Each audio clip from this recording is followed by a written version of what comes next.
The radio signal broke through the silence at exactly 4:47 in the morning, and Dr. David Vulov realized instantly that a catastrophe had taken place. "You have an emergency situation," Samuel's voice rasped over the ranger station's intercom system. His typically steady Kenyan accent was fractured by panic. "David, a male lion, roughly 12 years of age, has appeared at the perimeter of the research zone. Dr. Vulov, the animal is sustaining massive trauma. He has multiple gunshot wounds. This lion is in the process of dying, yet David, he is moving with purpose. He is tracking something, or perhaps someone. I believe he is searching for you." David's eyes flew open in the pitch blackness. His heart rate skyrocketed instantly. He had spent the last 8 years studying this specific lion, known as Kovu. The animal was a magnificent specimen, a territorial male bearing a unique scar on his left shoulder earned in a dominance dispute years prior. But Kovu was far more than a data point to David. He had become something deeply personal, a connection that went beyond scientific detachment. 8 years ago, when David first arrived at the Serengeti research outpost, Kovu had been a young male facing certain elimination by an older, dominant rival. David had documented the aggression and alerted the reserve management to intervene. His advocacy had saved the young lion's life. Kovu survived solely because David had fought for him, and over the years, a profound anomaly had developed between them. Whenever David was present in Kovu's territory, the lion would approach not with aggression, but with peace. He came peacefully, as if recognizing something, as if he remembered. Now Kovu was dying, and he was hunting for David. "How long has he been bleeding?" David demanded, already scrambling into his field gear. "Unknown," Samuel responded. "The rangers sighted him 20 minutes ago near the northeast boundary. Based on the volume of blood loss, David, I estimate this animal was shot approximately 8 hours ago. He has sustained multiple impacts. Biologically, he should be dead. I cannot explain how he is still mobile." David snatched his medical trauma kit and sprinted toward the main office of the ranger station. Samuel was waiting outside, his face a mask of concern blended with something else, something that looked like or mixed with terror. "The poachers intercepted him near the southern border," Samuel explained as they rushed toward the Land Rover. "We located the scene. There was evidence of a struggle and a blood trail heading northwest. Based on the wound patterns, David, we believe he was shot at least 4 times. It was deliberate, professional. Someone knew exactly how to inflict fatal damage without causing immediate death."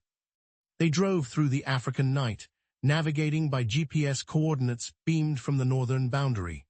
The landscape rushed by in shades of gray and shadow, the vast savanna reduced to ghostly silhouettes and suggestions. "But why would he come here?" David asked, the question directed more at himself than at Samuel. An injured animal should be seeking dense cover, not tracking through open terrain. Predators do not seek assistance when wounded. They isolate themselves, they hide, they wait for death. That is what the textbooks say. "That is what the textbooks say," Samuel agreed quietly, "but Kovu is not following the textbooks." The Land Rover skidded to an abrupt halt. Ahead, illuminated by the vehicle's high beams, was a sight that would haunt David for the rest of his days. Kovu was standing in the center of the open savanna, approximately 50 meters away. The lion was a giant, easily 500 pounds of muscle and mane, but even from this distance, David could see the catastrophic damage. The left side of the animal's body was slick with blood, dark and matted under the harsh lights. There was a visible puncture wound in the shoulder and a deep laceration tearing down the flank. The lion's breathing was labored, every inhalation seeming to require monumental effort. But what stopped David's heart completely was the fact that Kovu turned to look directly at the Land Rover. The lion's amber eyes locked onto David's face with an intensity that transcended normal animal behavior. It was recognition. It was communication. It was something far more complex than a predator responding to prey. "Oh my God," David whispered. "We need to extract you from here," Samuel said urgently, reaching for the ignition. "That animal is unpredictable. Wounded predators are lethal. We need to contact the veterinary team." "No," David commanded, placing his hand on Samuel's arm. Don't move, don't start the engine, don't do anything. Dr. Vulov. He came here to find me, David said, his voice filled with a certainty that bypassed rational thought. He has been shot multiple times, he is bleeding out, and somehow he navigated directly to this specific location. That is not coincidence, Samuel, that is intention. David opened the passenger door and stepped out into the African night. The air hit him immediately, cool, carrying the metallic scent of blood and earth and the distinctive musk of an injured predator. Every rational part of his brain screamed at him to stop, to retreat into the vehicle, to let professionals handle the situation. But David kept walking. Kovu did not flinch as David approached. The great lion simply stood his ground, watching, his breathing continuing that labored, painful rhythm. With every step David took closer, the severity of the wounds became more apparent. Muscle tissue was exposed in several places. The shoulder wound was deep enough that David could see bone, and the lion was trembling, not from fear, but from the profound physiological shock of critical blood loss. Kovu was in his final moments. When David finally reached him, the lion performed an action that would redefine everything David understood about animal consciousness. The massive predator, mortally wounded and clearly at the absolute limit of his life, lowered his enormous head and pressed it gently against David's chest. David's hands rose automatically, his fingers burying themselves in the blood-soaked mane. He could feel the lion's heartbeat, rapid, irregular, desperate, beating through the thick muscle of the animal's neck. "I'm here," David whispered, tears streaming down his face. "I'm here, Kovu, I'm here." The lion's breathing continued to slow. His body leaned more heavily against David, as if the final act of finding the human had released the last of the animal's will to survive. Behind them, Samuel had exited the Land Rover and stood motionless, watching this impossible moment unfold. The ranger's hand covered his mouth, his eyes wide, with a combination of fear and understanding. "Samuel," David called out, his voice cracking. "Call the veterinary team, call everyone, we need to try to save him, we need to." But David didn't finish the sentence because, in that moment, Kovu's breathing ceased. The great lion's head remained pressed against David's chest for several more seconds, and then the weight of the animal's body shifted. It was that subtle, terrible transition that occurs when life departs a physical form, transforming it from a living being into something that is merely anatomically present but fundamentally absent. Kovu was dead. David stood there, his arms wrapped around the dead lion, his face buried in the blood-soaked mane, and wept with a grief so complete that it seemed to encompass not just the death of an animal, but the death of something essential about how he understood the world.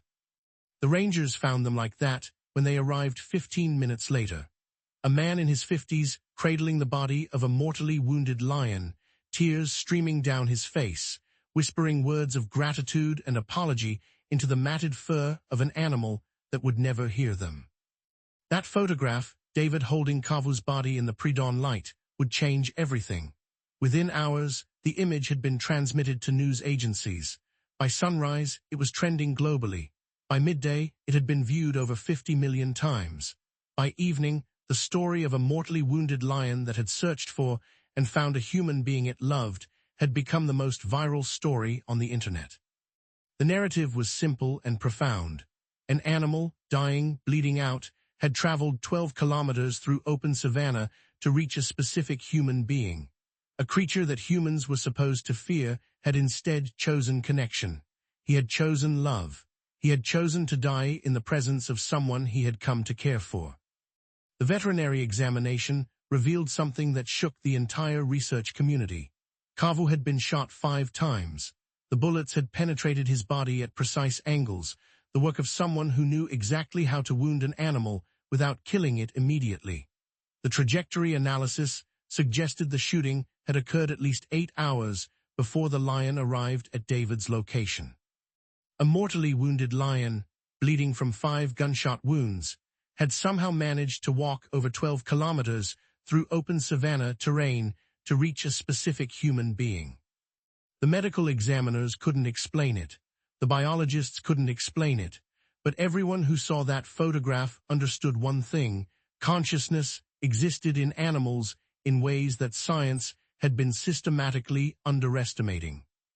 The poaching investigation began within hours of Kovu's death, accelerated by international media pressure and the involvement of wildlife crime organizations that had been tracking illegal hunting operations across East Africa for years. What the investigators discovered shocked even the most seasoned wildlife crime experts. The bullets recovered from Kovu's body came from professional-grade hunting weapons. The poaching site, located 12 kilometers south of where Kovu died, showed evidence of careful planning. There were GPS coordinates marked on trees, targeting information and tracking equipment. This wasn't random poaching. This was a deliberate assassination. And more disturbingly, the investigation revealed that someone had been specifically tracking both Kovu and David for over 2 years. We found surveillance equipment at the poaching site, Interpol agent Sarah Mitchell told David during a briefing at the research station. Mitchell was the head of the Wildlife Crimes Division, a woman with 15 years of experience pursuing the world's most dangerous animal traffickers. Video cameras, tracking collars, communication equipment, and notebooks. Extensive documentation of Kovu's movements, and your movements. Dr. Vera, they have your research schedule, your daily routines, and your relationship with this lion. David felt a chill move through his body. Someone was stalking me, stalking us. More than that, Mitchell said. She pulled out a file containing surveillance photographs, image after image of David in his research vehicle, images of David at the research station, images of David conducting fieldwork, all taken from a distance, all clearly documenting David's movements and activities over months. We traced the equipment and surveillance back to an individual named Victor Vulov, Mitchell explained, a Russian oligarch with extensive involvement in illegal wildlife trafficking. We've been investigating Vulov for 5 years, but he is extremely careful. He operates through intermediaries, uses encrypted communications, and maintains plausible deniability for everything illegal. Why would he care about me? David asked. Mitchell pulled up another file, this one containing digital communications that had been recovered from Vulov's encrypted servers after an international raid. The messages were primarily in Russian, but Mitchell had provided translations. What emerged was a portrait of obsession. Vulov had been documenting David's relationship with Kovu meticulously. He had photographs of every interaction between the researcher and the lion. He had behavioral analysis notes, comparing Kovu's interactions with David to the lion's behavior with other humans and animals. He had psychological profiles, attempting to understand what made the relationship between David and Kovu so unusual. Vulov became convinced that you possessed some kind of special ability, Mitchell explained, an almost supernatural capacity to communicate with animals. He believed that by studying your relationship with Kovu, he could understand and potentially replicate whatever you were doing. That's insane, David said. Yes, it is, Mitchell agreed, but it gets worse. Deeper in his private journals, we found evidence that Vulov believed he could force you to work for him. By eliminating Kovu, by making you witness the death of an animal you loved, he thought he could break you down psychologically to the point where you would be willing to help him understand and control animals for his breeding programs. David felt something cold and terrible settle in his chest. He killed Kovu to hurt me, to manipulate me. We believe so, Mitchell confirmed. The assassination wasn't just about acquiring a lion's genetic material. It was personal. It was calculated psychological warfare against you specifically. Over the following weeks, the investigation expanded. Interpol coordinated with law enforcement agencies across multiple countries. What emerged was a comprehensive portrait of Victor Vulov's illegal wildlife trafficking operation, one of the largest and most sophisticated the world had ever seen. Vulov had been systematically capturing endangered lions from protected reserves across Africa and South Africa, breeding them in illegal captive facilities and selling them to wealthy collectors around the world. His operation had destroyed genetic diversity in multiple lion populations. It had killed hundreds of animals, and it had generated over $200 million in illegal profits. But more shocking than the scope of the operation was the reason Vulov, had specifically targeted Kovu. Kovu wasn't just valuable for his genetic traits, Sarah Mitchell explained during another briefing. Vulov's operation focused specifically on animals that had demonstrated unusual behavior around humans, animals that seemed to possess what he called cooperative intelligence, the capacity to work with humans, to trust humans, to potentially be controlled by humans. He was trying to breed animals that wouldn't fight back, David said slowly, understanding the horrific implications. Animals that would accept captivity because they'd been genetically selected for docility and human-directed behavior. Exactly, Mitchell confirmed. Vulov believed that if he could understand what made Kovu uniquely receptive to human connection, he could potentially create an entirely new line of animals, captive-bred creatures incapable of resisting human control. It would have revolutionized the illegal wildlife trade in the most horrific way imaginable. The global manhunt for Victor Vulov lasted 3 months. He was finally arrested in Moscow, attempting to flee to an extradition-free country. His entire operation was dismantled through coordinated international efforts. Over 300 endangered lions were rescued from illegal breeding facilities. Criminal networks spanning 12 countries were disrupted. But for David, the investigation had revealed something even more profound than the scope of Vulov's crimes. It had revealed that Kovu's death hadn't been random. It had been deliberate. And Kovu, understanding at some level what was happening, had made a choice in his final hours to find David, to reach David, to die in David's presence rather than die alone or in captivity. That realization transformed David's entire understanding of what had occurred. 6 months after Kovu's death, David published a comprehensive analysis of the investigation in collaboration with Interpol and international wildlife conservation organizations. The paper documented not just Vulov's crimes, but what those crimes revealed about animal consciousness. Kovu understood, David wrote, that he was being hunted somehow through mechanisms we don't yet fully understand. This lion comprehended that he was in danger. He comprehended that a specific human, me, represented safety, connection, and meaning, and in his final moments, mortally wounded and bleeding, Kovu made a deliberate choice. He would seek out that human. He would find that human. He would die in the presence of someone he loved rather than die alone. The paper went viral within scientific circles and beyond.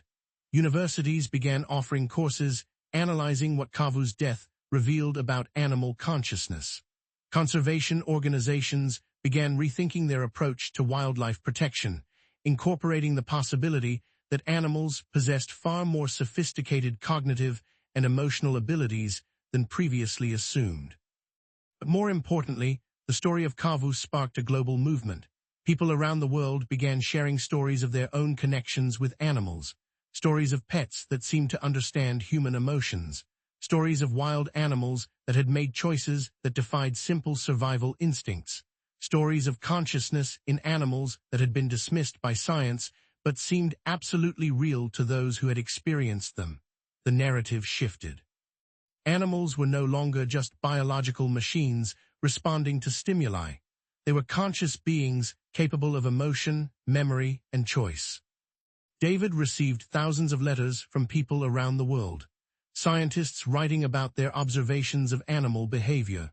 Conservationists describing their work protecting endangered species. Ordinary people sharing memories of animals that had touched their lives. But one letter received 8 months after Kovu's death changed everything. It came from a ranger named James working at a reserve 200 kilometers south of the Serengeti. The letter was brief but urgent. Dr. Vera, I don't know how to explain what I'm seeing, but I think you need to know. There is a young female lion in our reserve, approximately 5 years old. She's displaying behavioral patterns identical to those documented in Kovu. She approaches humans without aggression. She seems to recognize individual researchers. And Dr. Vera, we've confirmed through genetic testing that this lion is Kovu's daughter. She was born in the wild after Kovu had already established his territory here. She never knew her father, but she is acting like him. Please contact me. This is important. David stared at the letter for a very long time. The implications were staggering. If Kovu's behavioral patterns, his capacity for peaceful human interaction, his apparent capacity for conscious choice, were being expressed in his offspring despite the offspring having never met Kovu, then something extraordinary was occurring.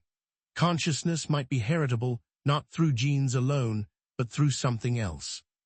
Something that transcended simple genetic transmission, something that science was only beginning to understand. David made arrangements to travel to the reserve immediately. Samuel came with him, and together they drove through the African landscape, following GPS coordinates toward a creature that might represent the continuation of Kovu's legacy. When they arrived at the valley where the young female lion had been spotted, David's breath caught in his throat. The lion was moving through the golden grass with a fluidity and grace that was unmistakably familiar. There was something in her movement, in the way her head turned, in the way her body moved through space, that echoed Kovu so completely that David felt tears beginning to stream down his face. The young lion approached their vehicle slowly, deliberately, and pressed her head against the window, exactly as Kovu had done countless times over the 8 years David had studied him. "She knows you," James whispered from the back seat. "She can't know me," David said, "but she's inherited something from her father that transcends genetics. She's inherited his consciousness, his capacity for connection, his choice to interact peacefully with humans." Over the next 5 years, David conducted an intensive study of Kovu's descendants. What he discovered would fundamentally reshape how humanity understood consciousness, inheritance, and the nature of love itself. The young female, whom David named Hope, wasn't unique in displaying Kovu's behavioral patterns. As David tracked Kovu's offspring, grandchildren, and great-grandchildren across multiple reserves, he found that the distinctive traits were spreading through the population. Lions that had never met Kovu were exhibiting the same peaceful approach to humans, the same apparent capacity for recognition, the same willingness to interact with researchers in ways that defied conventional animal behavior science. "This is impossible," said Dr. Elena Nitivi, a leading geneticist from Moscow State University, examining David's data in his laboratory at Oxford. "What you are suggesting is that consciousness, or at least a behavioral predisposition toward peaceful human interaction, is being inherited across multiple generations of lions that have never met their ancestor. That is not how genetics works. That is not how inheritance works." "I'm not suggesting it's genetic in the traditional sense," David explained. "I am suggesting that consciousness itself might be heritable, that when an animal makes choices, when it consciously decides to interact peacefully with humans, to trust humans, to love humans, those choices leave imprints that are somehow transmitted to offspring. Through epigenetics, perhaps, or through learned behavior, or through something we don't yet have a framework to understand." David pulled up video footage on his computer, showing dozens of clips of Kovu's descendants approaching researchers peacefully, bowing their heads, displaying behaviors that were absolutely inconsistent with normal lion aggression patterns. "Look at this footage," David said. "This is Hope's daughter, filmed 3 years ago. This is Kovu's great-granddaughter. She has never been in contact with humans regularly. She was raised entirely in the wild, and yet she displays every single behavioral trait that Kovu displayed. It is remarkable." Elena admitted, "It is also deeply problematic for evolutionary theory as we understand it. If this is real, if consciousness or behavioral predisposition toward consciousness is actually heritable, it rewrites everything." Within a year, David's research had attracted attention from the world's leading consciousness researchers, evolutionary biologists, and neuroscientists. Universities began funding studies to understand the phenomenon. Conservation organizations started tracking Kovu's lineage across multiple continents. The scientific community became divided between those who believed David was documenting something revolutionary and those who insisted he was simply misinterpreting normal animal behavior. But the global public had no such ambivalence. Kovu's story had captured something essential about how people wanted to understand the world. The idea that a dying lion had searched for a human it loved was undeniable. The idea that this lion's consciousness somehow persisted in its descendants was profound and transformative. Documentary crews descended on the Serengeti. Books were written. Universities offered courses specifically focused on Kovu's legacy. The memorial where Kovu had died became a pilgrimage site for conservation advocates, scientists, and ordinary people who had been moved by the story. 10 years after Kovu's death, the United Nations designated the Serengeti Research Station as a UNESCO World Heritage Site specifically dedicated to animal consciousness research. The designation noted Kovu's story as the catalyst for a global paradigm shift in how humans understood and interacted with wildlife. On the 10th anniversary of Kovu's death, David stood at the memorial, a simple stone plaque in the exact location where the lion had died, and addressed an assembled crowd of researchers, conservationists, media representatives, and ordinary people from around the world. "When Kovu died in my arms," David said, his voice carrying across the vast African landscape, "I believed his consciousness ended. But I was wrong. Kovu's consciousness didn't end. It transformed. It spread through his offspring like ripples in water. It altered human consciousness, reshaping how we understand ourselves and our place in nature." He paused, looking out toward the savannah where lions still moved through the golden grass. "Kovu taught us something essential. Consciousness is not confined to individual brains. It exists in the relationships between beings. It persists across time. It can be transmitted from generation to generation. And when we honor the consciousness in another being, when we treat animals not as resources to be exploited, but as conscious creatures worthy of respect and protection, we are not just saving the animals. We are saving ourselves. We are saving our capacity to be fully human." That year, Vulov, still imprisoned in Moscow, received a letter from David. The letter was brief. "You sought to understand consciousness so that you could control it. You believed that by studying my relationship with Kovu, you could replicate what you imagined was a special ability, but you were wrong about what you were studying. You were studying love, and love cannot be controlled. Love cannot be replicated.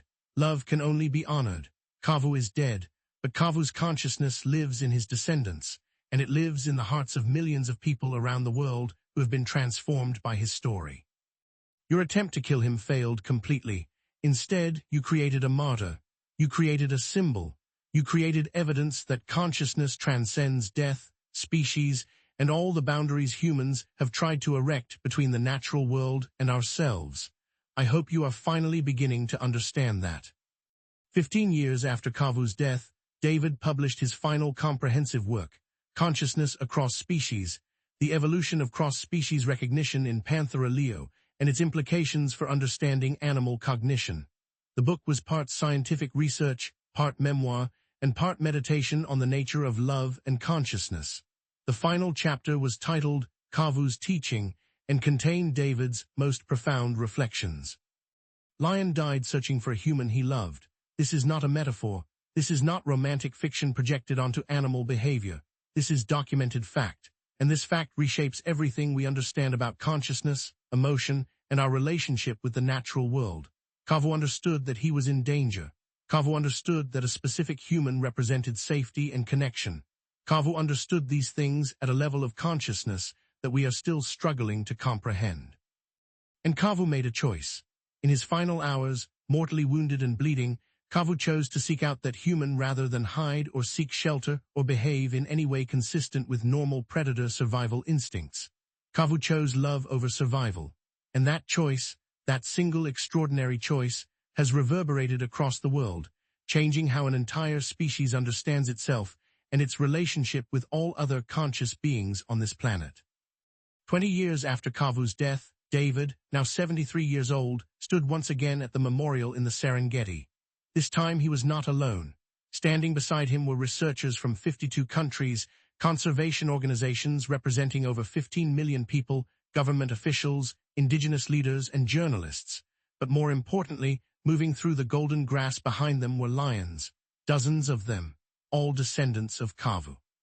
All displaying the behavioral patterns that had shocked the world. Approaching humans peacefully, bowing their heads, demonstrating a level of consciousness and conscious choice that had transformed how humanity understood the natural world. David knelt down and pressed his hand against the earth where Kovu had died. "Thank you," he whispered. Thank you for showing me that consciousness is real, that emotion is real, that the bonds between beings are more real than anything else in the universe. That night, as darkness fell across the Serengeti, David walked alone to the exact spot where Kovu had died. And as he stood there, a young lioness emerged from the darkness. It was Hope's daughter, Kovu's great-granddaughter. The animal approached slowly, deliberately, and bowed her head. David buried his face in the lion's mane, his tears mixing with the animal's fur, his profound gratitude for a creature that had died searching for him pouring out in the darkness. The lion remained with him through the night, a silent companion to an old man's vigil, proof that the connection Kovu had initiated 2 decades ago had never ended. It had only transformed, evolved, and spread through generations. A living monument to the power of love to transcend death, species, and time itself. As dawn broke over the African savanna, David and the lion sat together in the golden light. And in that moment, watching the sun rise over the landscape where Kovu had died, David understood something that transcended scientific explanation. A mortally wounded lion had searched for a human he loved, and in doing so, that lion had changed everything. He had proved that consciousness was sacred, that emotion was real, that love was the most powerful force in the universe. And as long as Kovu's descendants continued to recognize humans with peaceful intention, as long as conservation policies incorporated the understanding that animals were conscious beings worthy of protection, as long as humans remembered the story of a dying lion searching for connection, Kovu would never truly die. Because consciousness doesn't end, it transforms. It echoes forward through time. It reshapes reality itself through the power of connection, of love, of the willingness to honor consciousness wherever it appears. This was Kovu's true legacy, not just the story of a lion's final journey, but the transformation of an entire species' understanding of itself. And it would continue to transform that understanding generation after generation as long as there were beings willing to listen.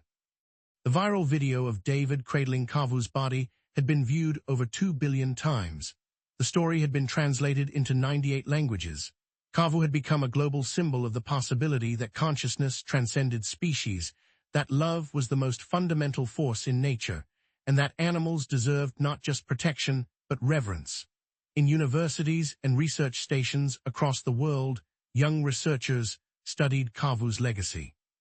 In communities across Africa, people began protecting lions not just as ecological resources, but as conscious beings. In hearts across the globe, humans began to rethink their relationship with the natural world. A dying lion had searched for a human he loved, and in that search, in that final act of connection, something essential had been revealed about the nature of consciousness itself. Kovu was dead, but Kovu lived on in every lion that descended from him. Kovu lived in the hearts of millions. Kovu lived in the transformed understanding of what it meant to be conscious, to be connected, to love across the boundaries that humans had tried to erect between species. This was the true miracle, not that Kovu had died, but that in dying, Kovu had taught the world to see.